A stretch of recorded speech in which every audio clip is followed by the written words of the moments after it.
Happy Monday. I'm Tristan Winder in the News 2 streaming studio with a Cinco de Mayo edition of the Morning Pulse. Glad to be with you here on a Monday, May 5th.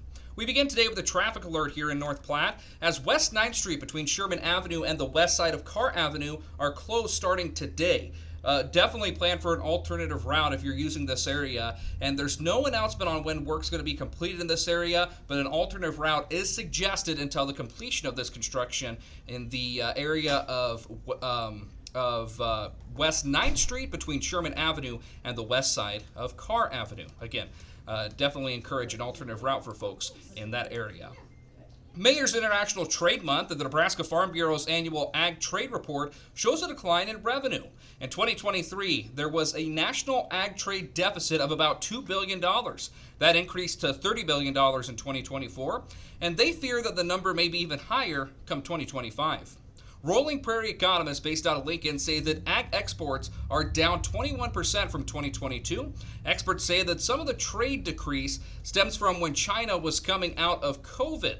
The nation cut back on purchases, but now they're returning to other nations for trade. I'm a little nervous even beyond the short term. China's turning more to South America. We see Japan talking to Brazil about beef. Japan's one of the largest beef markets. So I think that's creating a lot of uncertainty in the farm economy.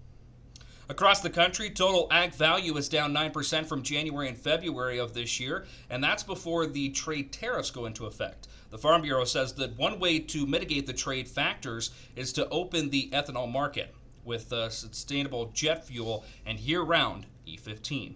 Obviously, we've seen that year-round E15 go into effect, so it'll be interesting to see how this may offset some of these recent ag reports.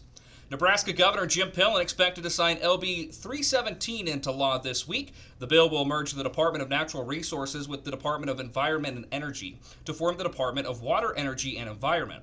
The bill, introduced at the request of the governor, was passed by the Nebraska legislature by a vote of 34 to 12.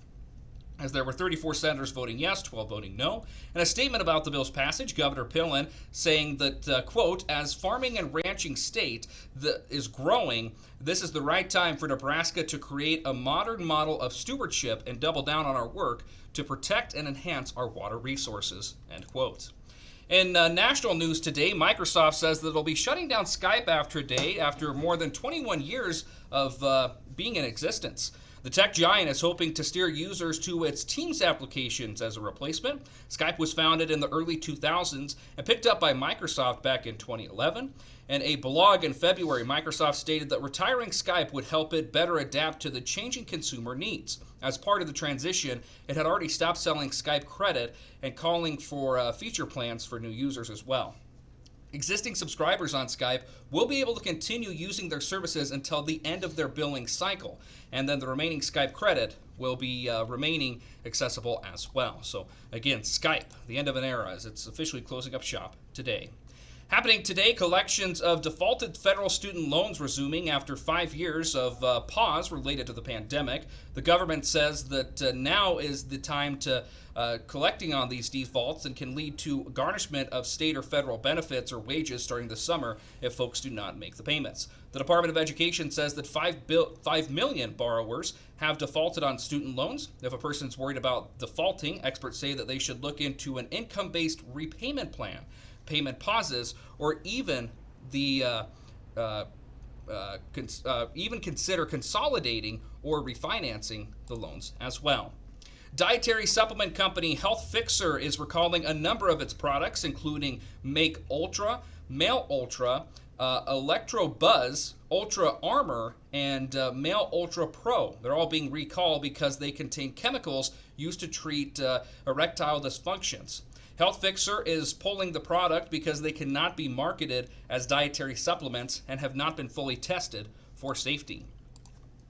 And lastly, today, the Mother's Day weekend is approaching this weekend, and Americans are planning to spend big on their moms. According to National Retail Federation, a little over $34 billion is expected to be spent on Mother's Day this year. On average, consumers plan to spend more than $250 on gifts and celebrations. Flowers continue to be the most popular gift, followed by cards and special outings. Mother's Day spending totals are up this year in comparison to last year. So don't forget Mom for this upcoming Mother's Day weekend. Running out the morning pulse here on this May 5th, 2025. To check the 7-day forecast. Beautiful temperatures this past weekend. Looks like that's going to extend into today and tomorrow. Seasonable temperatures for this time of the year. Definitely experiencing some spring here throughout Greater Nebraska. Mid-60s looks to be the headline for Tuesday and Wednesday, and then mid to low 70s into the end of this work week.